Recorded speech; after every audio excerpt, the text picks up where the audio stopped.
Au début, je me suis dit, je vais créer une formation destinée au personnel de l'éducation nationale pour lutter contre le harcèlement à l'école afin d'attaquer la violence par la racine. Car tout le monde ou presque passe par la case école. Je dis presque parce qu'encore aujourd'hui, certains pays dans le tiers-monde n'ont pas cette chance. Mais comme vous le voyez, j'en ai décidé autrement. Je ne suis pas là pour vous apprendre à faire votre métier de parent ou d'enseignant. Non, mais plutôt à vous aider à comprendre comment se traduit la violence dans l'apprentissage. Dans cette vidéo, je vais vous partager les 3 types de comportements systématiques qu'un enfant peut avoir dans le cadre de son appartenance. Je vais aussi vous dévoiler les 3 astuces qui vous permettront d'anticiper toute forme d'harcèlement à l'école. Et pour finir, je vous réserve un petit bonus surprise. C'est cadeau, c'est pour moi.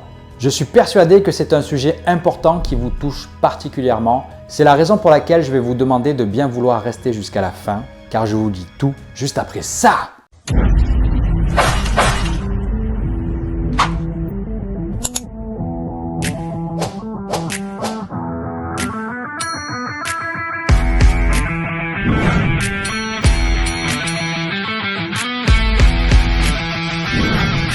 En réalité, il y a 3 schémas comportementaux classiques chez l'être humain et ce depuis notre plus jeune âge. Tout d'abord, il y a l'opposé, c'est hors de question. Ensuite, il y a l'apparence. Bon, je vais faire comme tout le monde. Et pour finir, il y a la similitude. Ok, ça me va, allez, pourquoi pas.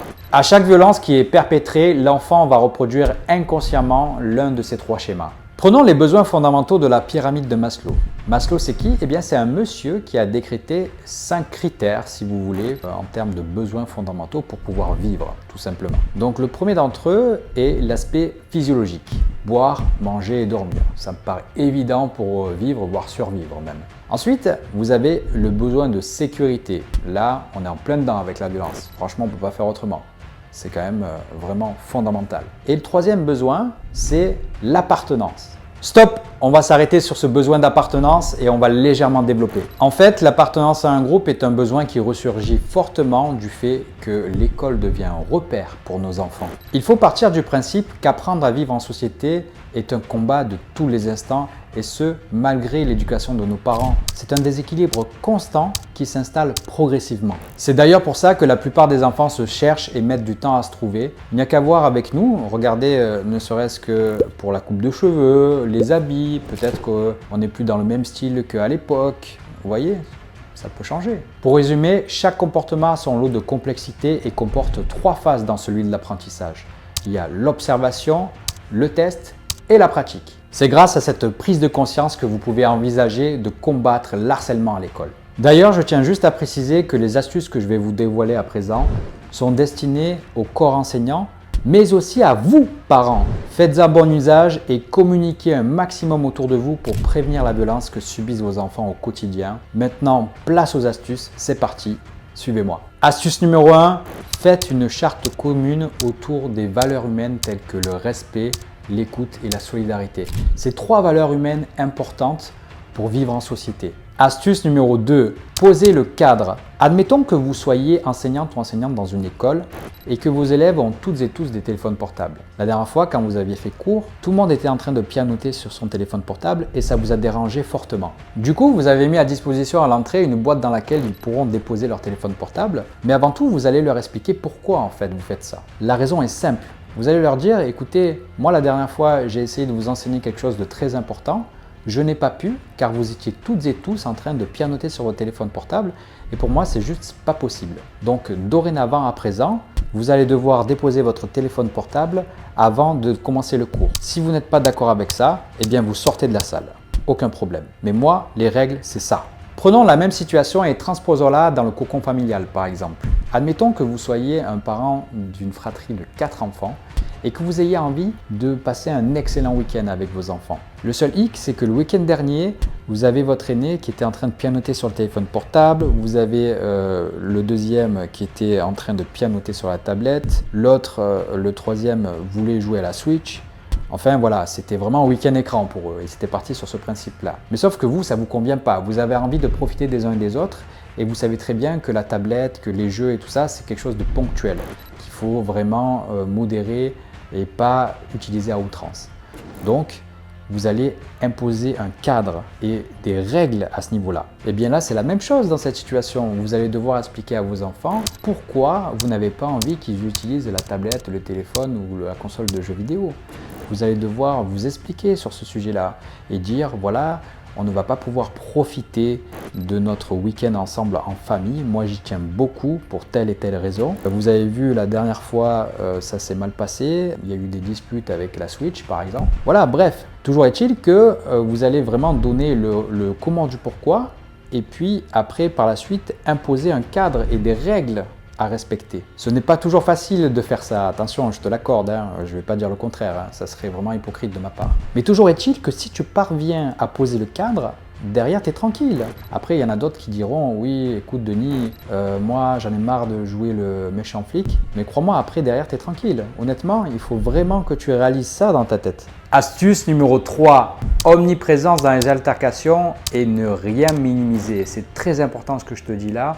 Par exemple, si tu es un enseignant et que tu vois 2-3 élèves se chamailler en cours de récréation ou même dans le couloir, tu vas intervenir. Tu vas te mettre au milieu et leur dire voilà, calmez-vous et essayez de réfléchir, ne faites pas ça, voyez les choses autrement.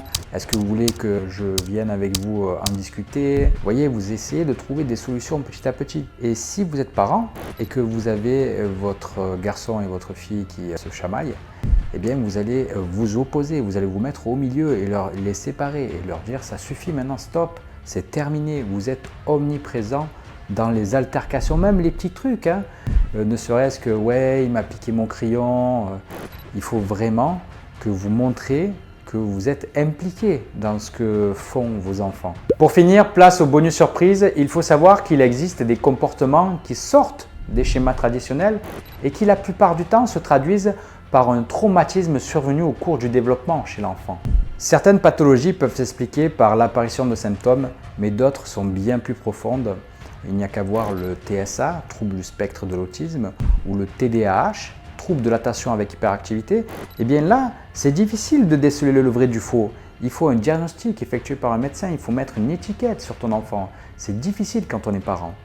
Mais toujours est-il que quand le comportement est modifié, qu'il est changé, qu'il n'y a pas un truc qui se passe comme d'habitude, c'est vraiment inquiétant et on a tendance à se faire des idées et se dire tiens, il déraille complètement alors qu'il y a une raison à ça. Donc vraiment faites attention, il peut y avoir des symptômes qui sont assez simples à comprendre, ça peut être le stress d'un examen ou le stress d'un divorce par exemple, alors qu'il y a d'autres symptômes qui peuvent survenir comme ça au quotidien. Et on peut être surpris, on se dit mais qu'est-ce qui se passe? Je ne comprends pas, je ne reconnais pas mon fils ou ma fille, ou je ne reconnais pas cet enfant. Hier il était comme ça, aujourd'hui il est comme ça, il y a quelque chose qui ne va pas. En plus, il ne faut pas que vous perdiez de vue qu'un enfant peut en impacter un autre, surtout s'il s'agit de fratrie. 3, 4 enfants, ça devient vite compliqué, c'est une problématique de gérer une situation de violence, surtout quand vous êtes plus nombreux. C'est quand vous êtes seul à seul avec un enfant, bon c'est quand même compliqué. Mais c'est toujours un peu plus facile, on va dire. Et quand ils sont nombreux, c'est là où il faut faire l'arbitre. D'où l'importance de bien dialoguer et de communiquer avec eux pour prévenir toute forme de violence, d'anticiper le coup et de leur dire voilà, comment ça s'est passé ta journée, qu'est-ce que tu as fait aujourd'hui. Vraiment, un maximum dialoguer avec eux. Posez-leur des questions, intéressez-vous à leur journée, faites part de votre ressenti. Ouais, écoute, là je te sens un petit peu énervé. Je te vois en colère, je le vois à ton visage. Qu'est-ce qui s'est passé aujourd'hui? Dis-moi tout. Là, à midi, on s'est quitté, tu avais le sourire jusque-là. Et puis je te vois là, clairement, je te dis quelque chose, tu t'énerves tout de suite, tu montes dans les tours. Je te propose qu'on puisse en parler ensemble parce que c'est important que tu puisses accueillir tes émotions. Moi, je ne veux pas qu'on se crêpe le chignon quand tu es à la maison. On va essayer de trouver une solution ensemble, voir si moi je peux t'aider de mon côté. Et etc., etc. Il va falloir que vous puissiez essayer de creuser et de savoir qu'est-ce qui s'est réellement passé, qu'est-ce qu'il y a au fond de lui pour avoir été amené à avoir un comportement pareil. N'oubliez surtout pas que le harcèlement peut avoir des conséquences dévastatrices chez les victimes. Ça peut aller vraiment de la perte de l'estime de soi, on peut très bien agir de façon disproportionnée et même parfois mettre fin à nos jours. C'est pourquoi, s'il vous plaît, ne laissons pas la violence gagner du terrain. Essayez d'intervenir, d'agir, d'interagir, de vraiment s'opposer à la violence pour faire de ce monde un monde meilleur. Yes, j'espère que cette vidéo t'a plu. En ce qui me concerne, ça a été un réel plaisir. laisse-moi un pouce bleu et dis-moi dans les commentaires ce que tu en as pensé. Si tu souhaites aller plus loin, je te laisse le soin de cliquer sur le lien en bas dans la description. Il ne me reste plus qu'à te souhaiter une excellente journée. C'était Denis, à bientôt, ciao!